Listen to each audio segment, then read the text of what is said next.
Oh, there's Steve here, got another bat rep for you. This time I was up against Circle. I took Maddox, just my usual list, so it's Maddox with Squire and the Hurricane, and that's a whole battle group. No other jacks in the list. Then 2 full units of Storm Lancers, big unit of Storm Blades, minus one of the weapons attachments, just 2 weapons attachments there, and the CA. And then we've also got Lattimore, we've got a Stormblade Captain, and we've got Strange Ways. And that's in Storm Division, which is Maddox's favourite division out of all of the possible divisions. So I was up against Circle, and this is Mohsar, the Desert Walker.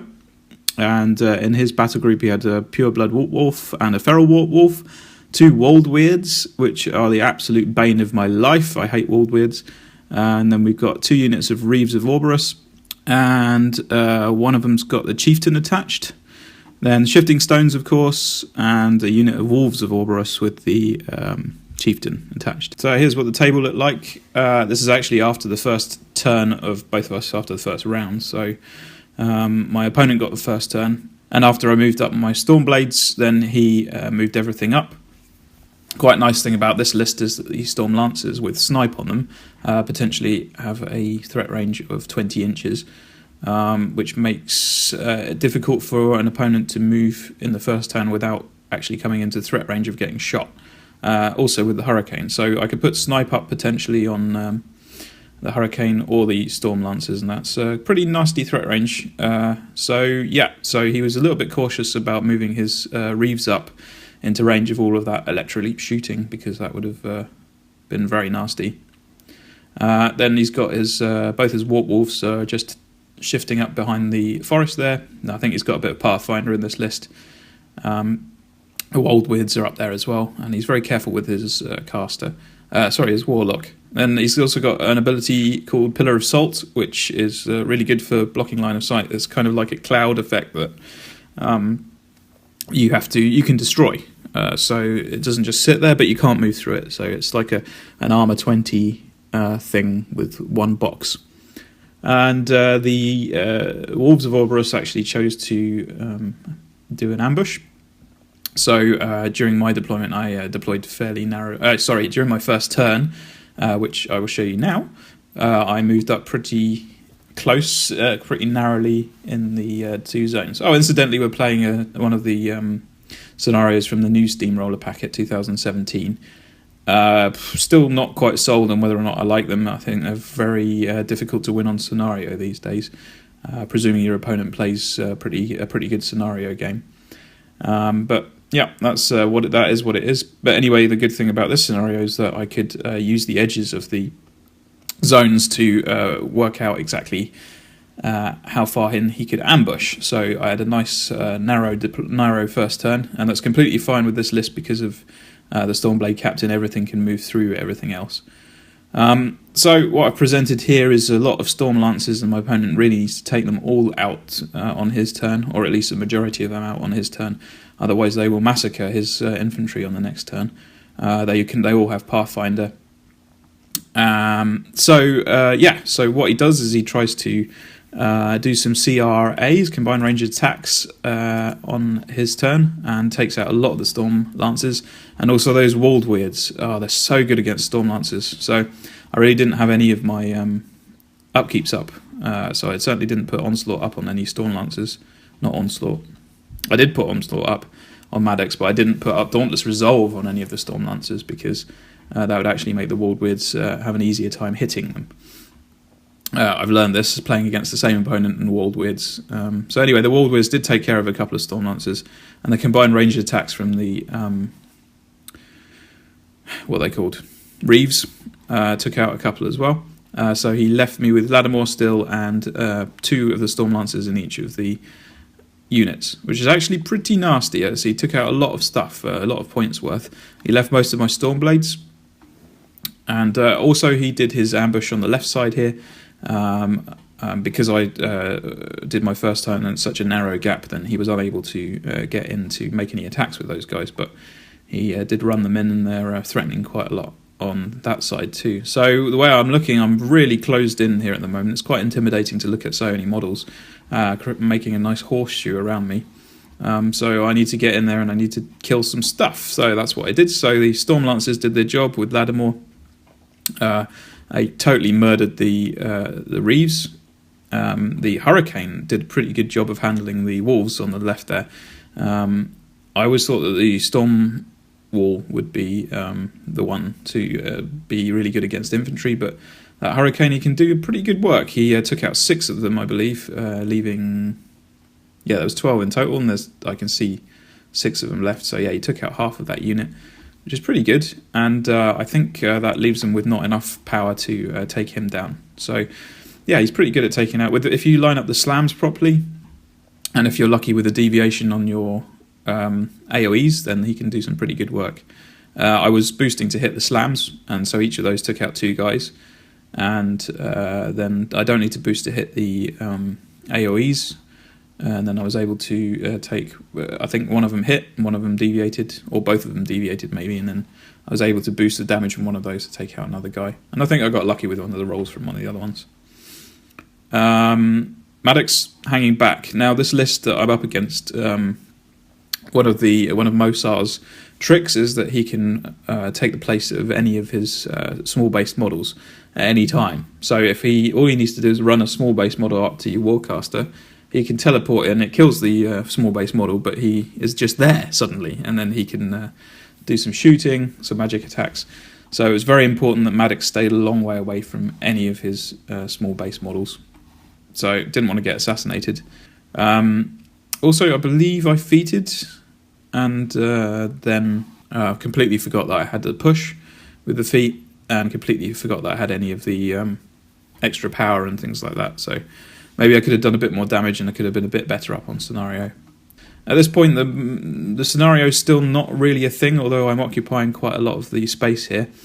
I believe maybe I scored a point. Yeah, I did over on the right-hand side, I think. Maybe on the left. Anyway, so some points were scored, which puts me up on scenario.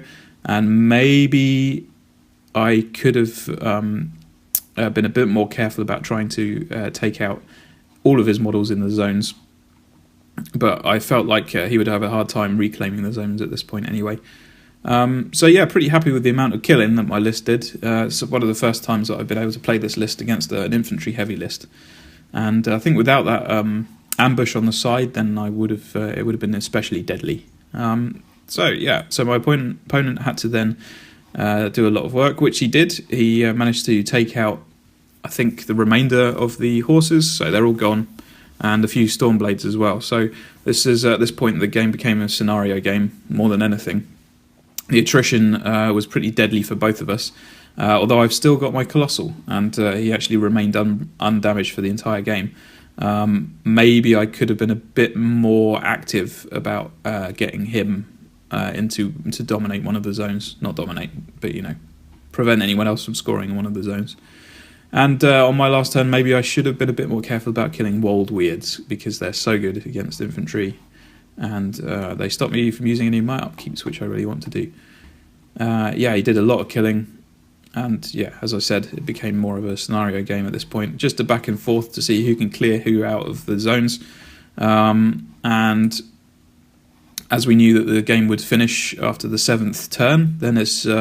didn't look like either of us was going to get 6 points ahead, so it was more a case of making sure that you're ahead of the other person, which is once the turns are gone, then all you need to be is 1 point up and then you've won.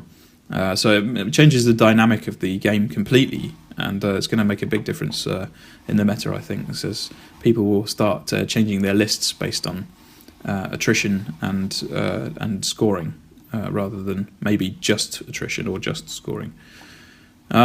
So he was able to keep his zone full of both zones towing in with beasts and having infantry in both zones, and I just didn't quite have enough hitting power left to kill everything. So the Hurricane did good work on the left, did a trample, Stormblade Captain helped him out, killed off some small base models, but I just didn't have enough attacks to deal with them on that side. Over on the other side, I've got the Stormblades, but they just didn't have enough power to completely take out all of those beasts and the stones that were there. There was too much armour on that side. So unfortunately, the way things worked out, I had my model type skewed the wrong way round. If the Hurricane had been on the right hand side, he probably could have beaten up those beasts, and if my Stormblades had been on the left, I probably could have used them to clear out those zones. So that's just the way things worked out. I was still too scared to put Maddox up anywhere near any of his small base models, and he was too scared to put his Warcaster, to put Mohsar up near any of my stuff, because Mohsar is pretty squishy.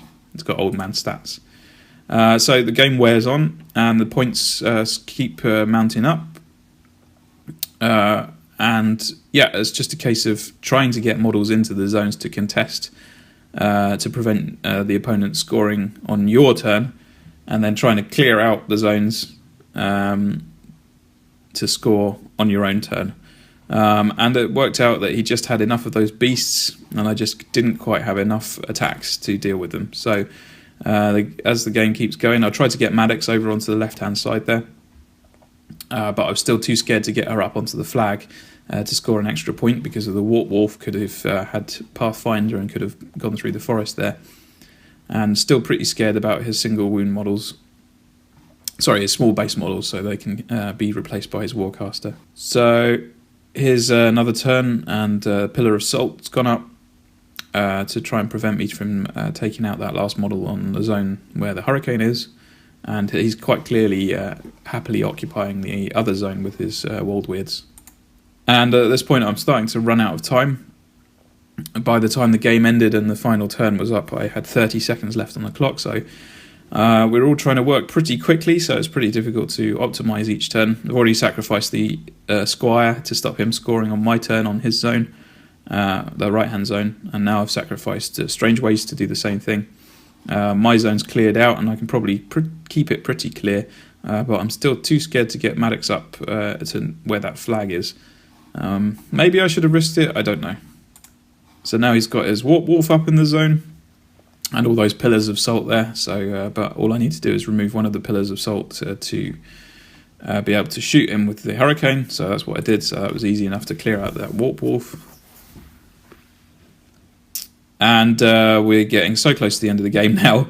We did 7 turns each, and at this point my opponent moves Mohsar up onto the flag just to get that extra point to get out, and he moved both of his Woldwyrds into my zone. And I believe there's something else there as well. Oh yeah, Pillars of Salt. They're quite annoying, quite good control element, those Pillars of Salt. So here I didn't really have enough hitting power to take out both of the Woldwyrds, so I tried to go for an assassination with my Hurricane. He was able to take out the Pillar of Salt that's protecting Mohsar there. And he managed to get some shots onto Mohsar, knocked him down with the first shot, and I was able to knock him off the flag, but back into the zone, which was a bit annoying because he was still able to score then. And he was knocked down, so I was able to hit him much more easily and take off a lot of boxes. And if it wasn't for the 2 Fury he was camping and the transfers that he was able to do, then I definitely would have killed him. But after those 2 transfers had gone, the final shot took him down to 3 boxes. And unfortunately, that was enough for him to score in his zone and remain 1 point ahead. And then the game ended because it was the 7th turn. So it was a pretty exciting game. It was so much fun to remove all of those models for both of us, I think. And he played a very solid scenario game, which prevented me from closing out the game after that devastating second turn. In this list, the Storm Lancers are a little bit more fragile than you would usually expect for a Storm Division list, because I don't have that Journeyman Warcaster in here. I don't miss it too much because I still got Dauntless Resolve that I can put up on one of the units of Storm Lancers, which is fine. But when you've got Woldwyrds and you don't want upkeeps up on your Storm Lancers, then it makes them way easier to kill. Maybe I could have had the Dauntless Resolve up on the left-hand unit of Storm Lancers, the ones that are away from the Woldwyrds. Or maybe I should have concentrated on killing Woldwyrds rather than killing Reeves, because after I'm in close combat, then the Reeves aren't going to be doing that much. So maybe I could have played a lot better. There was a few things, strategic choices that weren't optimal, rather than actual mistakes. and my opponent played an excellent scenario game, which prevented me from just getting that extra point on scenario and then sitting pretty before the end of the game. Anyway, good game. We did play another game on the same day, but it was so bad that I am not going to be sharing it on the channel.